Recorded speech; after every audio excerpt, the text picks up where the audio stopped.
19? Yes. You look older. That's not a compliment. Today I'm going to be twisting my hair while talking a bit about what has happened since I have been away. So for people who don't know and don't care, I have not been on this platform for about a year. And the logic behind that was I'll come back when I'm ready, or I'll come back when things get easier, or I'll come back when I'm okay. And not to start off the video with content warnings, but it's been that kind of year. I don't necessarily think that things are going to get easier. Sorry to the Trevor Project. At least not in the ways that I want them to. Something I really thought about, because I missed making videos and I missed talking to people and hearing their opinions on the books that I was reading, is that I felt it would be weird to come back and act like everything is okay. Just pop up with like the latest book review in Lindsay Ellis's series and act like nothing happened. But by the same token, I don't want to put all my business out on the internet. Now, as someone with a small following as I do, one might think that these questions are irrelevant, but I can't help but think about all the people whose lives have been lived in front of a camera, or they have chosen to share in books and poems and songs, and how grateful I am to them, and how truly essential their vulnerability and choice to be intimate with strangers has been to me in my life. Not to put myself on the same status as, famous authors and musicians and filmmakers, but just regular people on this platform, like 2007 era people on this platform talking about themselves and their journeys and their stories. It reminds me of one of my favorite quotes from History Boys that was actually in one of my very earliest videos that I'll put in here. So with all these conflicting feelings in mind, I figured that I would take advice from Nike and just do it. But long story short, I am currently living in New York. I have been rejected from every school and job I've applied to over the past year, and the cumulative effect of that is hitting me in ways that it hasn't in the past. Thankfully or unthankfully, I am no stranger to disappointment, but in general, I can usually take it in stride. However, given the year that I've had, it has just felt particularly prickly and painful. They say honesty is the best policy, so I will be honest. One of the reasons I've avoided making videos is because I don't know how to hold two very separate tensions in my mind and heart.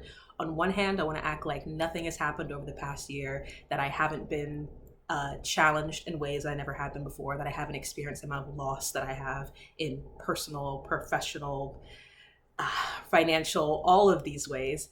But on the other hand, I don't want to try to make videos the exact same way I made them before, in which I was so mindful and so careful of everything I was saying for fear of revealing some personal emotion or some emotion that would be hard for me to accept other people seeing. I know I'm making this seem like a very big deal for a little channel where we talk about books, but anything that has me in it, unfortunately or fortunately, is going to change and vary depending on who I am and what I'm experiencing in that moment. So with that strong ambivalence, I'm gonna twist my hair. This is just a protective style. Like, I'm not trying to win any Essence Awards. I've just been thinking about how you never know what's gonna resonate with people. Like, there's so many people on every single platform imaginable who sell courses and ideas and do training about how to blow up or how to find an audience, how to find your 1,000 fans, how to get people to listen to your music. And some of it is game, some of it is politics, some of it is luck, I'm sure.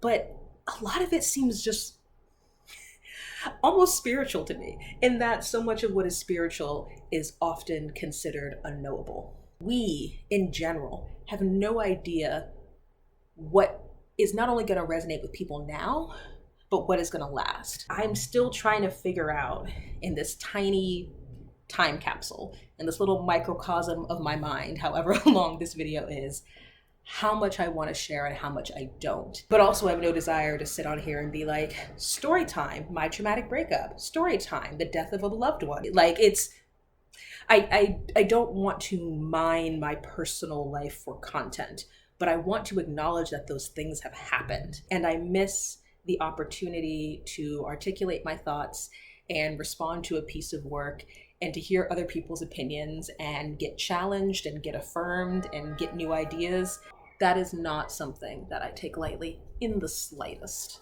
All right, we got one side mostly done. Normally I try to make these more even in width, but that's what you get when I'm being a chatty Cathy. So I have been thinking a lot about the concept of being seen trying, because I am someone who hates to be seen trying, which I think is one of the reasons that it's taken me so long to try to make videos again. I knew in my heart that they were going to be different. I knew that they would feel different. Even if they looked the same to everyone else, they would feel different to me. And I couldn't decide like what I was going for. You know, like a lot of what we do online is intentional. Intentional in the sense, not just, we're cutting on the camera or writing the caption, but intentional as in what is the narrative that we're crafting? Like, am I just describing niches? Am I just yapping and just saying people online have a niche? Not exactly, because I do want to talk about books. I have been reading, thank God. And as always, reading has been an anchor, and I'm very grateful for it. But it's like, I don't know. It's like, what parts of yourself are you comfortable consistently sharing online? I feel like with the distance that I have now of years and other experiences, I could go back to the beginning of my channel and watch my videos and see maybe some threads. I feel like I could probably see with a little bit more distance what I was trying to do. But now I don't know. Like, I've been making little vlogs on TikTok. I'll put that information somewhere if you want to follow me. I'm not in them though. It's very much like true POV little New York adventures. And it's been fun to edit them, to take those videos, to being able to savor those moments, and to not think about having to say something or to not think about having to be on camera. Like, the concept of being on camera has become so distasteful to me. So again, it's this, I feel like it's connected because, let me phrase it like this. I have a desire to create. I have a desire to articulate my thoughts. I have a desire to try to connect with other people, especially people that I've never met. I have a desire to share like books and songs and poetry and things and travel and whatever, like just things that I love and find so much value in. And I have a desire to challenge myself to continue to show up even when my procrastination, which is really just masqueraded perfectionism, is trying to drag me back down. And also I feel, especially in the past like 15, 16 months, that I've experienced a lot of failure. And that has made me more sensitive than I am pleased with. That has made me more trigger shy, that has made me more raw, and I don't fucking like it. So I am trying to pull myself out of that. I don't know.